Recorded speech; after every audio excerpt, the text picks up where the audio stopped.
Contra quem pecamos? Introdução. José era um jovem inteligente e dedicado ao seu trabalho, muito fiel aos seus superiores e se esforçava para ser educado e gentil com todos. Nas horas vagas, gostava muito de nadar na piscina da empresa. Em uma dessas nadadas, José foi visto por uma mulher chamada Quia. Ela era bonita e charmosa, mas também tinha uma reputação de ser manipuladora e sedutora. Quia ficou imediatamente atraída por José, não apenas pela sua aparência, mas também pela sua personalidade gentil e carismática. Desde o momento em que se encontraram, Quia começou a fazer avanços persistentes em direção a José.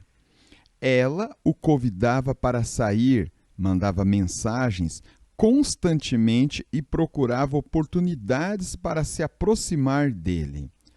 José, por outro lado, sempre com muita educação, se esquivava daquelas situações invasivas.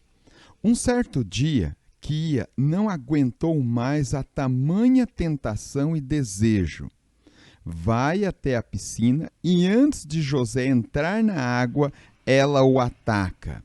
Esta foi a oportunidade de ouro para aquele jovem realmente mostrar seu temor a Deus e respeito a si mesmo e aos seus semelhantes. Mesmo em meio a palavras sedutoras e tentativas de agarramento, ele disse a Quia: jamais faria algo como está me propondo, pois assim estaria pecando contra o meu Deus, meus senhores, contra você e seu marido e, por fim, contra mim mesmo. Sendo agarrado, saiu correndo apenas de sunga, deixando seu roupão nas mãos de Quia. Essa história ilustra situações corriqueiras em nosso viver e os alvos de nossos pecados, ou seja, Deus, nossos semelhantes e nós mesmos. Romanos capítulo 7, versículo 21 ao 23. Então, ao querer fazer o bem, encontro a lei que o mal reside em mim. Porque no tocante ao homem interior, tenho prazer na lei de Deus, mas vejo nos meus membros outra lei que, guerreando contra a lei da minha mente, me faz prisioneiro da lei do pecado que está nos meus membros. Primeira carta de São João, capítulo 1, versículo 8 e 9. Se dissermos que não temos pecado, enganamo-nos a nós mesmos, e a verdade não está em nós. Se confessarmos os nossos pecados, ele é fiel e justo para nos perdoar os pecados e nos purificar de toda injustiça. Os pecados praticados são as ações externas que se executam através do corpo. São também todos aqueles maus pensamentos conscientes. São os pecados individuais de fato. O pecado original é um só, enquanto o pecado atual desdobra-se em diferentes classes, tais como atos ou atitudes. Neste infográfico, podemos entender melhor a natureza e sequência do pecado na vida dos humanos em geral. Primeiro, pecado original, descrito em Gênesis, capítulo 2 e 3. Este pecado original faz com que toda a humanidade nasça com a natureza pecaminosa, Romanos capítulo 5, versículo 12 e capítulo 3, versículo 23. A natureza pecaminosa leva o homem à prática do pecado em sua multiplicidade. Primeira carta de São João, capítulo 1, versículo 8 ao capítulo 2, versículo 6, e Gálatas, capítulo 5, versículo 19 ao 21. O pecado é uma transgressão da lei de Deus. 1 João, capítulo 3, versículo 4 e Romanos, capítulo 4, versículo 15. Uma vez que a lei de Deus é um reflexo de sua natureza santa e, ao pecar, o ser humano ofende-o pessoalmente. O pecado é relacional. Não pecamos contra as coisas ou objetos. Pecamos contra Deus, mas também pecamos contra nossos semelhantes e contra nós mesmos, ou ainda contra alguma combinação destes. Esta verdade está revelada nas narrativas sobre o pecado de adultério e assassinato de Davi. O rei adulterou com Betseba, mulher de seu soldado fiel Urias. Após isso, mandou assassinar o seu marido.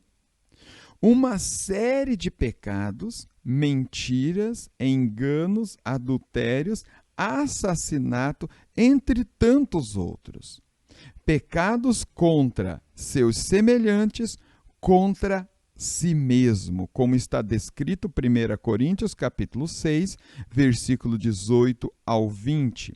E, acima de tudo, contra Deus, como o próprio Davi confessou com suas palavras no Salmo 51 e 4 e segundo livro de Samuel, capítulo 12. Vejamos: contra ti somente pequei, e fiz o que é mal à tua vista, para que sejas justificado quando falares, e puro quando julgares. Neste outro infográfico, resumo bem aqueles a quem agredimos ao pecarmos. O pecado pode ser contra nossos semelhantes, contra o próximo, pode ser contra nós mesmos, mas sempre será contra Deus. Uma das características mais insidiosas do pecado é a de dar vazão a mais pecados. Seu crescimento é maligno, avoluma-se por conta própria, a proporções fatais, tanto na extensão quanto na intensidade. Analise seu processo na queda de nossos pais Adão e Eva, descrita em Gênesis capítulo 3. Na jornada de Caim, que desceu da inveja ao homicídio, descrito em Gênesis capítulo 4. Como já trabalhado, o processo na vida do rei Davi, da concupiscência que deu à luz o adultério, o assassinato e gerações de sofrimento, descrito em 2 Samuel, capítulo 11, capítulo 12. Romanos, capítulo 1, especificamente do versículo 18 ao 32, relata a caminhada descendente da humanidade, desde a rejeição à revelação, até sua reprovação por Deus e consequente perversidade total. Gosto de ilustrar com a doença dos últimos séculos, o câncer. Do que o câncer se alimenta? Do próprio câncer. Sua cura é somente extirpando-o do corpo. Caso contrário, consumirá e tomará conta de todo o corpo até levá-lo a óbito. Assim, o pecado só pode ser freado pela purificação do sangue de Cristo. Leiamos de novo 1 São João, capítulo 1, versículo 8 e 9, e posteriormente Isaías, capítulo 43, versículo 25. Se dissermos que não temos pecado, enganamo-nos a nós mesmos, e a verdade não está em nós. Porém, se confessarmos nossos pecados, Ele é fiel e justo para nos perdoar os pecados e nos purificar de toda injustiça. Sou eu mesmo, aquele que apaga suas transgressões, por amor de mim, e que não se lembra mais dos seus pecados. Amém? E te aguardo no próximo capítulo.